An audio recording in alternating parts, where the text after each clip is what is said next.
he's kind of a loose cannon sometimes. It's okay to have those guys on the ice. Did Nikita wave off a change with 14 seconds to go last night? There was a face-off and Juleson changed.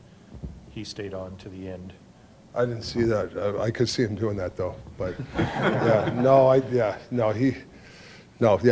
didn't see it, but to be honest, yeah. So he obviously, and he said, you know, if anyone wanted to challenge him, he was ready. He's kind of old school that way. What do you think of Nikita? Well, I love his personality. It's exactly what the doctor ordered, like in the dressing room for me. Like obviously the on ice, I thought he played really well. He's chipping away at his game, but I think his personality has a little of that old school. He's got some wit to him, but he's also not afraid to chirp somebody on the team. He knows he's got to be careful. You know, big guys nowadays, you got to really watch how you hit. You know, it's like football. You can't lead with your helmet anymore. I think with the big guys, you might have to crouch down when you hit. I don't know, because his hit, I think there was Dylan of Winnipeg. He got suspended by. I thought those were. They're normal hits, but you're still hitting the guy in the head, and they're going to call it. So I think sometimes you might have to change your style of hitting the bigger guys. And we have some big guys on our team. On Dakota, yeah, it's like a week-to-week thing. You know, I don't know how many, like whether it's a week or two. It's it's a week-to-week. So that's unfortunate, but you know, he can use this positively. We'll get him skating and stuff like that. But yeah, week-to-week. Carson Soucy, I saw him in the hall Yeah. here. How close is he, do you think, to getting back with the group? Yeah, he's still week-to-week, but obviously he's getting there. But he's been taking advantage. Like that's the one thing when you're injured. Like we got a program for him. He can come back with an even better skater type of thing. So it's unfortunate when you know, if you take the positive out, it's, you know, when they're upper body, at least you can skate. That's huge for us. How does losing Dakota change the way you think about your roster? Well, it does, you know, obviously penalty killer, you know, the depth guy comes up one more because, you know, Dakota's probably one of our best penalty killers. You know, obviously a heavy body. You know, last minute of a game, usually he's out there, you know, he's probably our best wall guy. So, you know, when you're losing that, you know, we have to do it by committee. You know, we got to get that fourth line playing that style. We got to get some guys to play that way to help us, you know, help with those walls and stuff like that, net front. So, yeah, he's a big part of our team. And you look to call someone up probably for the next one? Yeah. Homelander, I mean, you look at his story. Here's a guy last year got sent to the minors, crossroads. I mean, as you would say, it can go two ways. Just your thoughts on his season and how this kid is, like, you know, taken that adversity, turned it around, and obviously improved his game. Yeah, you know, he's really come in his own. You know, from talking to Greeny in the past, not knowing, I can't. When I got here, took the job, even though he was down in the minors, until I saw him at the start of the year until now. His hockey IQ has been like, you know, sometimes we as coaches or management, you talk about how can you improve a guy's hockey IQ? Is it 5%? Is it 2%? And his hockey IQ has come up. And usually guys at 24, 25, 20, it's hard to really teach hockey IQ. And I think he's a guy that's really increased his level. Like if you watch him in his own end, he's a lot better than he was at the beginning of the year. Or even like a month ago. And people will talk about that. I mean, they talk Well, about yeah. the 7-on, or probably the 5-on-5 being 7th in the league overall scoring. But I mean, how much of a result of that is from what he does in his own? Well, that's what I'm saying. He's better positioned now, Yeah. and he's learning from his mistakes. You know, the Detroit goal, the tying goal, like, that's his man. If he you know, he's got to participate. If he boxes the guy, there's no goal. But other guys do it too. It's just, you know, it's. I don't see it very as frequent as I did a month ago. And he deserves, you know, I think he got 12 minutes. He deserves more ice. I got to try to get him more ice. Not playing 5-on-5 and penalty kill. That's why the numbers are that low. But if we can get him on the power play, and who knows down the road? I don't know. A couple years from now, can he be a penalty killer? You know, he's got that tenacity. You know, and he's buzzing around. I don't know. I mean, I don't want to say he will be down there, but I think he's the type of guy. You know, you got to look at different roles for him too, but without him getting out of his role. That's the key. Golden key. He's got to be that pest, that guy that's, you know, is probably one of our top forecheckers on the team. When Lindholm was in Calgary, Yeah. and you looked at tape, how did you plan to defend him? As he come as advertised, or even better than advertised, even if it's only been half a dozen? Yeah, I mean, obviously that line, Tkachuk, him, and Gaudreau, 2-3 years, probably the best line in hockey at that time. I really don't look, you know, obviously he gets 2 goals last night, almost gets 3. I just, for me, I look at the times where his position. And when you're in pressure situations, you're looking for smart positional players. You know, he's going to protect that back door.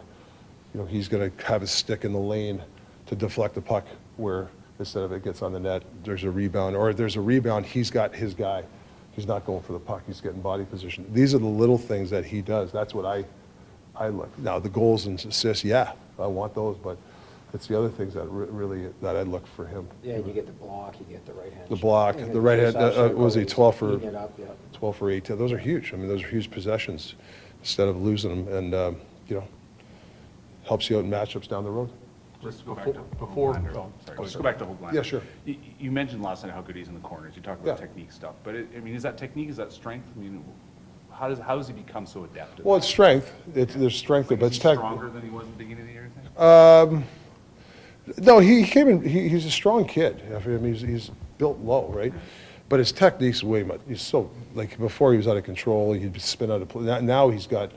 If you watch his puck protection, I'm a you know guys. I'm a huge puck possession guy. I mean body position guy. And if you look, he goes in a corner. He's over 50%. He's one of our guys that are over 50% on 50-50 battles, and that's why, you know, he deserves, you know, to get a little bit more, a little bit of a taste. Was that part and parcel of his penalties going down as well? He's not chasing. Well, yeah, I down mean, the that, corner? yeah, the stick, he's still got to be careful. Yeah. The stick penalties are, you can't do that. That's when you, and I'll be honest with you know, he's got to, you know, to play 14 minutes, you have to have that.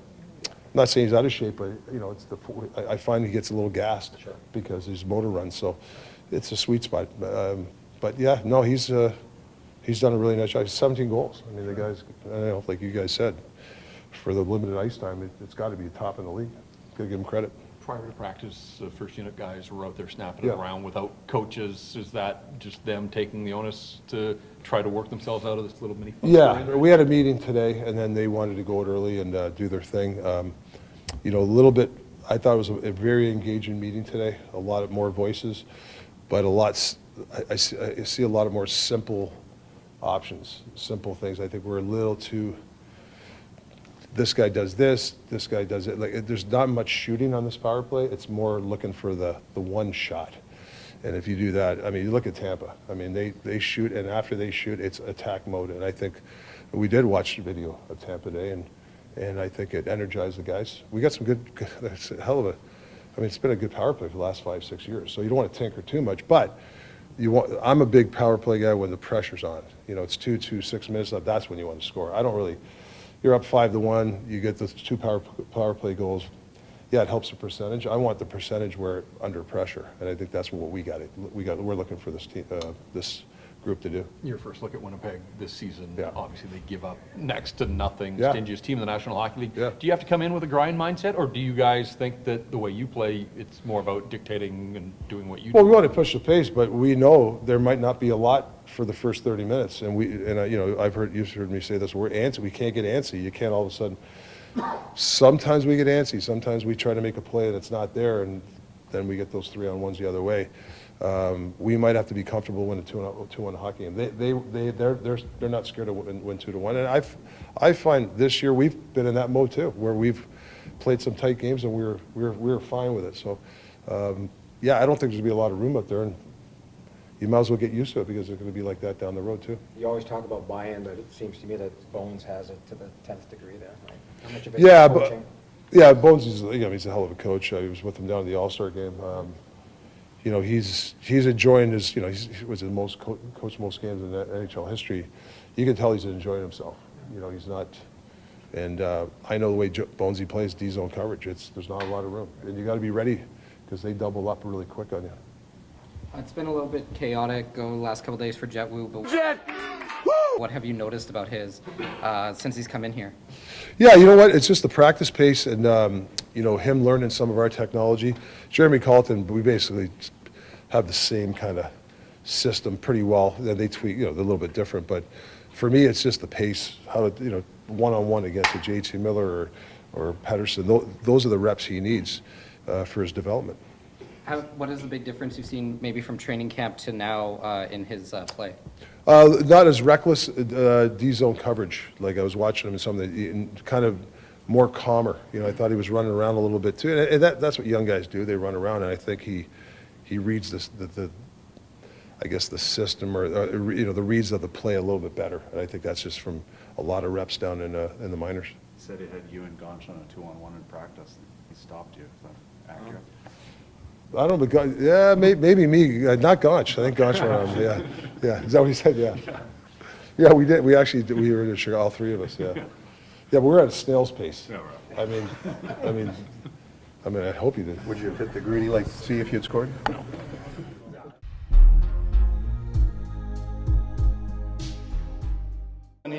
Yeah, keep on set.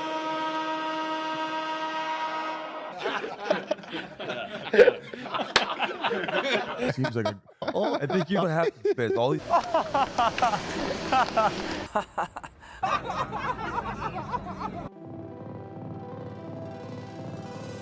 Generational talent. Thanks for liking the video and subscribing.